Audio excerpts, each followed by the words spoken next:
My name's Emma Kate Rose. I'm the Director of the Food Connect Foundation, which is a not-for-profit advocacy organisation that aims to create a fairer food system across Australia. And under the foundation, there's also the social enterprise, which I help to run, and it's called Food Connect. Essentially what we do is create a fairer food system for Brisbane's food bowl by connecting with about 100 farmers in our local bioregion, and we have a number of consumers who support those farmers directly through buying their produce and paying them a fair price for that produce. Our farmers are ecological farmers, and that basically means they have very high standards of environmental sustainability on their farms.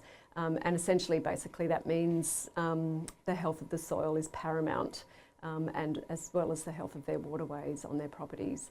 So we believe that those farmers should be paid a fair price for doing that eco-services sort of work.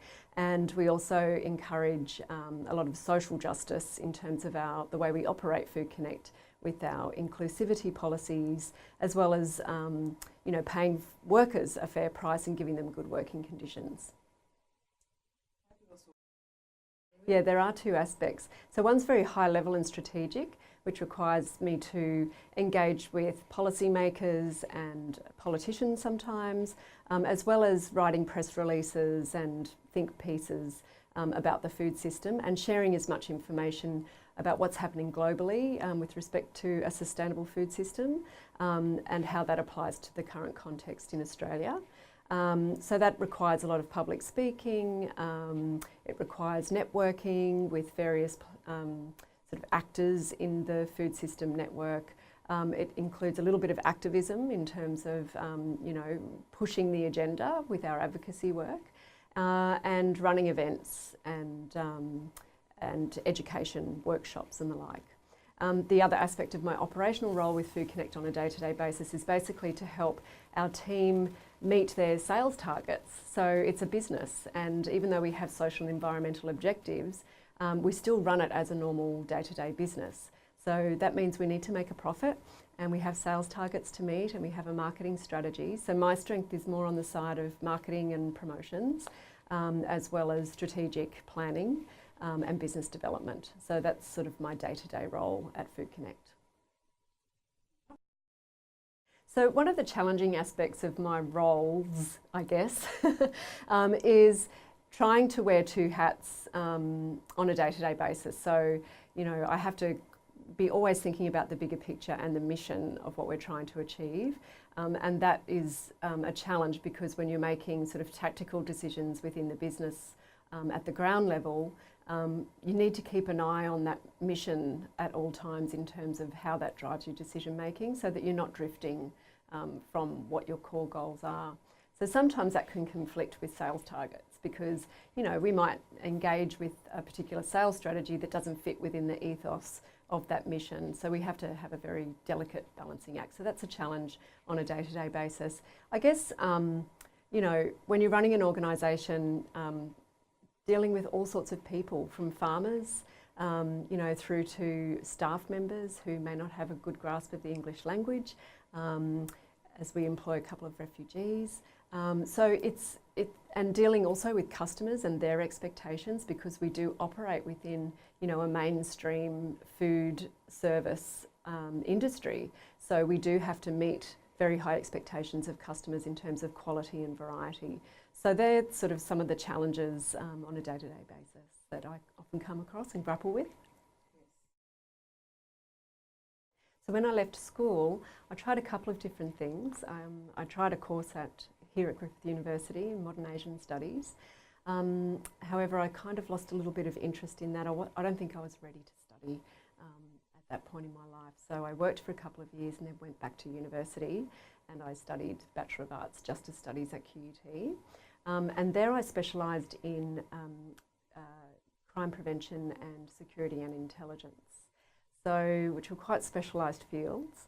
Although throughout the degree, the 3 years, there were always strong sociological and social justice subjects throughout. So I got a really good taste of a general understanding of sociology and doing research and assignments that related to specific societal problems, but also applying those in the sort of crime prevention and security and intelligence context.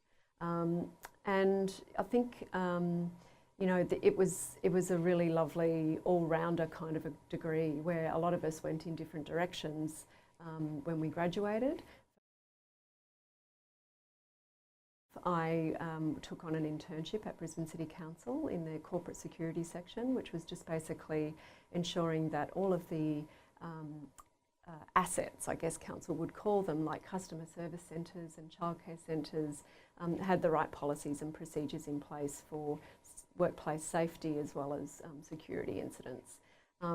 It was through that role, I was 15 months into that role when I was recruited or sort of taken out by one of the consultants to Brisbane City Council who saw me working alongside a project that he was engaged in, and he offered me a full-time consultant's job. So for the next 12 years I worked with him in a private practice in basically applied criminology, and we specialised in crime prevention through environmental design, which takes a sociological perspective on crime and situations and place-based solutions, which does require a lot of social justice understanding and sociology knowledge.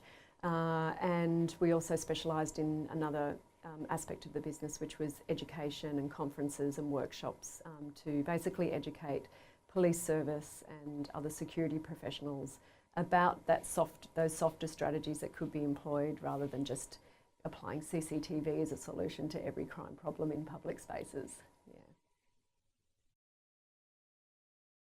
My career in criminology continued until I had children, and I still continued to work part-time on some projects, and there was a point in that period of time where I was helping run 2 criminology conferences in South America, where I suddenly got an insight into some deeper work in communities, and I really wanted to take the business in that direction, but unfortunately the owner of the business just didn't want to go there. So I had to make a hard decision, and I chose to leave the organisation and just think about things for a few months.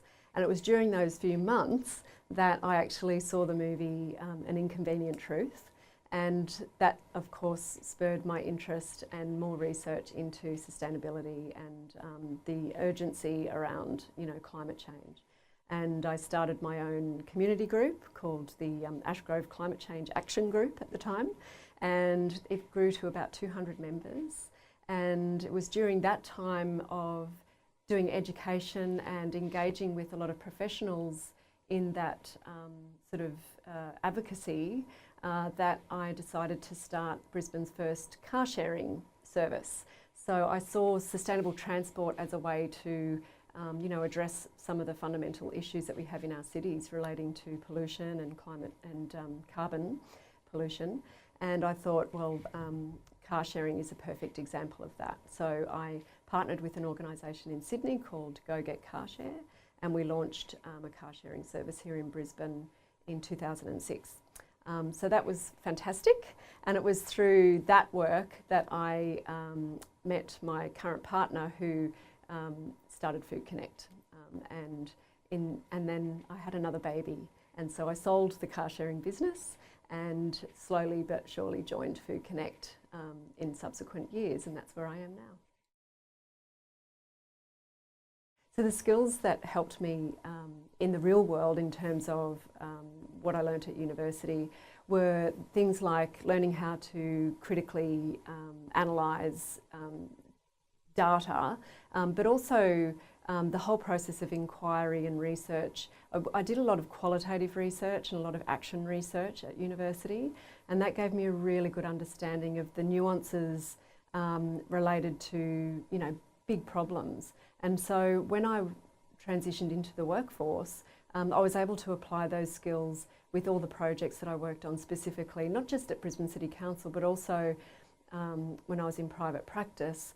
I was able to take an applied research approach to every project that we did, because we knew that, you know, if we didn't have a solid understanding of the data that we were being presented, then the recommendations just would not fly in terms of the final report.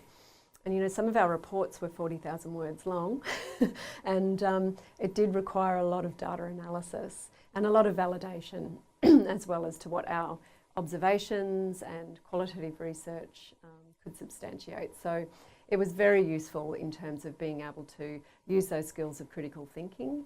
Also, I think communicating as well, learning how to write in a really convincing way is a really important skill. And the other thing too is being able to interview people and develop a rapport with people. I think university really gave me good skills in that through our sort of psychology subjects, human dynamics, and sort of role playing and being able to, you know, get to where a person is at, basically, when we're conducting interviews and research. Not sort of coming down from a top-down approach, but actually meeting people where they're at in terms of what their context is, so that the research was really rich and valuable for, you know, the policy development that would come out of that.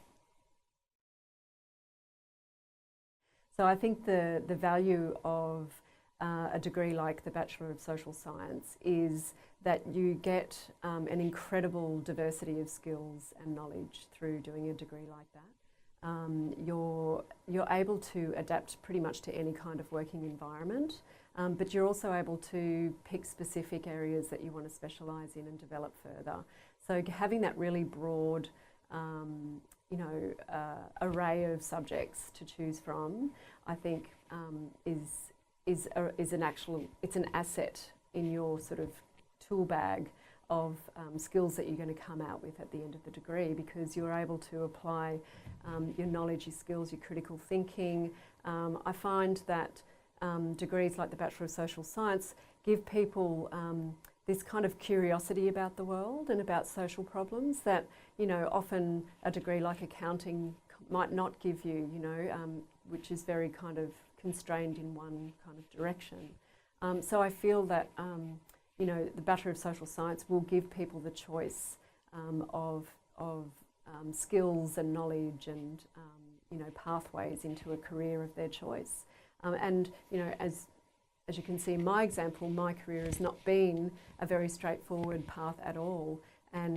But I thank the skills that I developed through my degree in being able to adapt to different environments all the way through. Well, when we graduated university, a lot of us in our course didn't have high expectations. We could definitely see the relevance of what we were studying. However, the opportunities weren't quite there yet.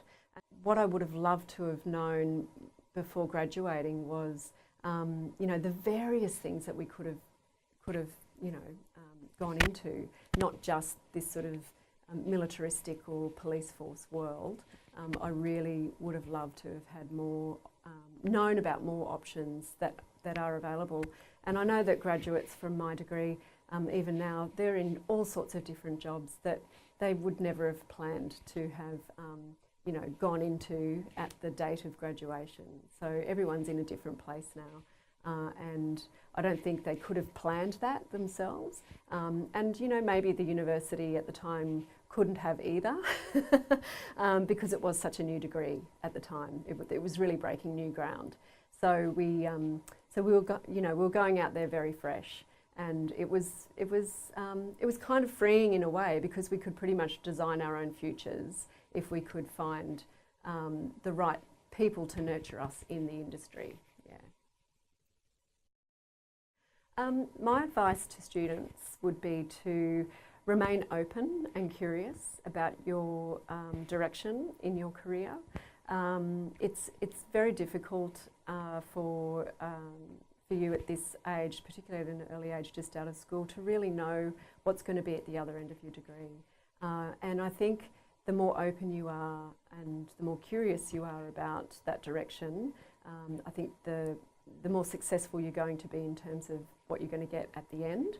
I also think it's probably a good idea if you can identify someone in your circle, in your community, or maybe get some help from senior students or lecturers to introduce you to people in the field of your choice, to maybe even create like a mentoring relationship with somebody. I think that's really important. It's something that I really valued when I went into private practice. I saw my boss more as a mentor than a boss, really. That was sort of the relationship that we had. And I'm so grateful for that guidance, because he had years of experience and you know, and a lot of knowledge and skills, much more developed than mine. And he really pushed me into areas where I did not feel comfortable, but still had the safety net of his support and guidance. So I think having that kind of relationship, it doesn't need to be all through university. It can just be temporary, or it might just be issue specific around a particular subject.